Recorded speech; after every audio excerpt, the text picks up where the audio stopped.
Kenny Wilson, chief executive of Cath Kidston Stretching, out in his brightly colored, chintzy office. Cath Kidston boss Kenny Wilson reflects on what could have become of his career had he not been dropped by legendary football manager Sir Alex Ferguson from Aberdeen's youth team.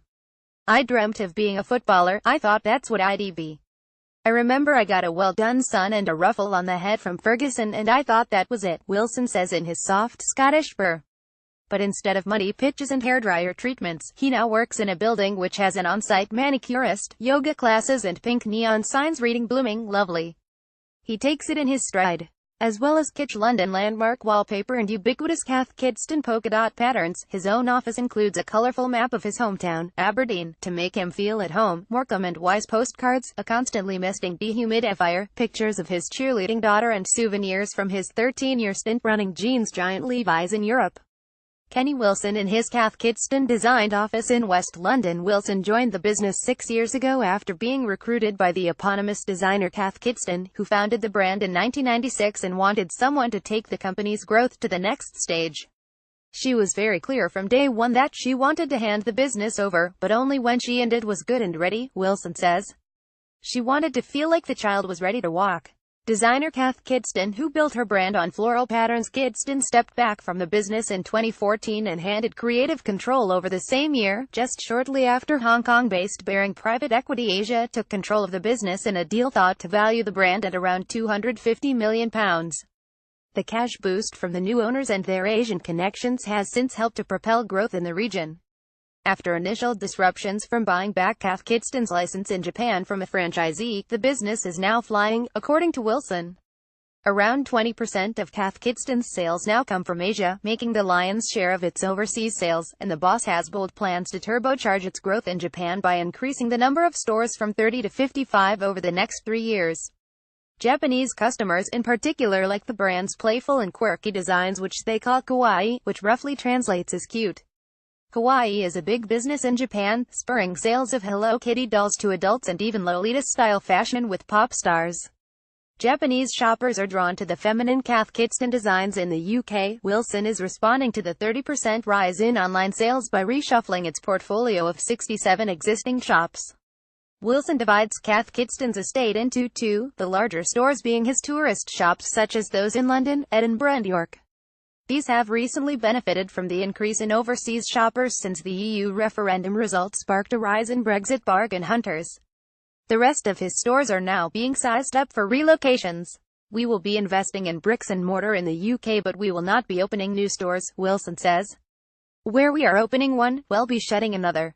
Wilson talks about the group's shop in Brighton, a city which should be a sweet spot for the brand, which is currently hidden in the rabbit warren of the city's seaside lanes. "It should be a great store for us, but if shoppers can't find it, it's not going to be getting the traffic." As Cath Kidston has grown as a company, there have been frequent questions about whether the brand, which has become instantly recognizable for its kitsch heroes designs, might lose its popularity as tastes have changed. While vintage was the buzzword a few years ago, now a Scandinavian style of modernism is all the rage. A jogger passes by the beach huts at Bournemouth Beach in Dorset, which have been decorated in Cath Kidston prints. So, is the brand in danger of being a fad? It's a question Wilson constantly asks, but he reasons we are 25 years old now, so we are well past the point of being a fad. In a conscious move to recognize how most British women wear dark clothes and formal styles are more appropriate for work in Asia, Cath Kidston has recently released a more muted color palette for a range of bags which Wilson says now account for 20% of sales. Predictably, black is still the new black. However, even while its toned-down floral bags are proving popular, the brand is also producing sell-out collaborations with Disney. Its Winnie the Pooh cartoon collection sold out within 24 hours, and demand for its Peter Pan range has prompted the brand to impose a 5-of-1 item limit on cartoon enthusiasts.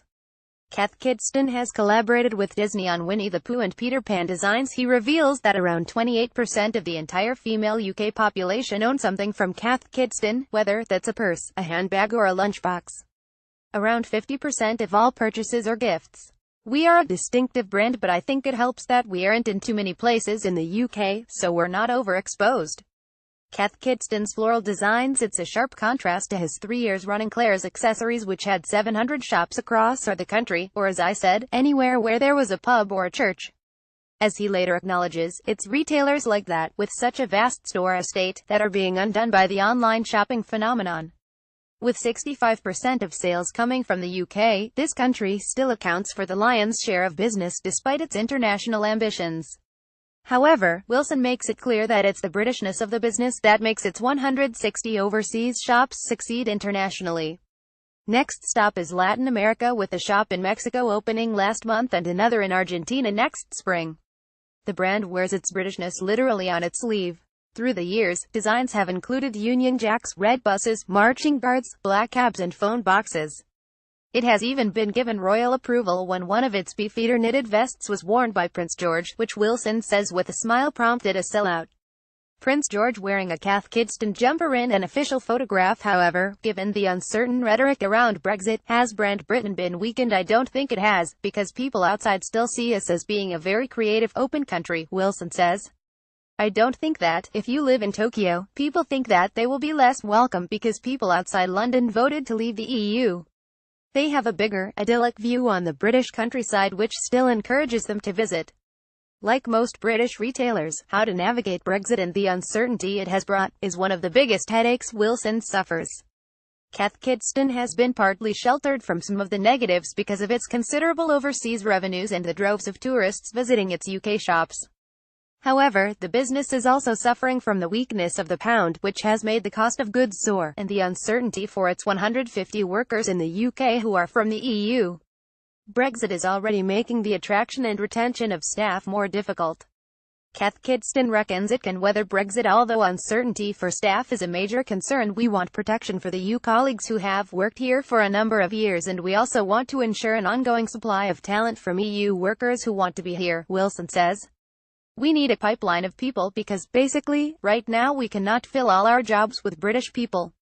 The UK's retail industry employs around 120,000 EU nationals, according to the British Retail Consortium. The debate about the sector's reliance on an immigrant workforce is expected to rage on during Brexit negotiations, but there remains questions about why so few Brits want to work in the sector. It's a hard one because it's a question of what drives people and their motivation, says Wilson. But our Eastern European colleagues, for example, are more willing to get up and get in and deal with our antisocial hour stores, such as our Heathrow store, which requires them to be there for before 5 a.m. to set up before first flights. We need a pipeline of people because right now we cannot fill all our jobs with British people. I don't want to get into being the king of ideology. It's not to say that some British people don't want to do antisocial hours, because we do have some British people who work in our Heathrow store, but not enough.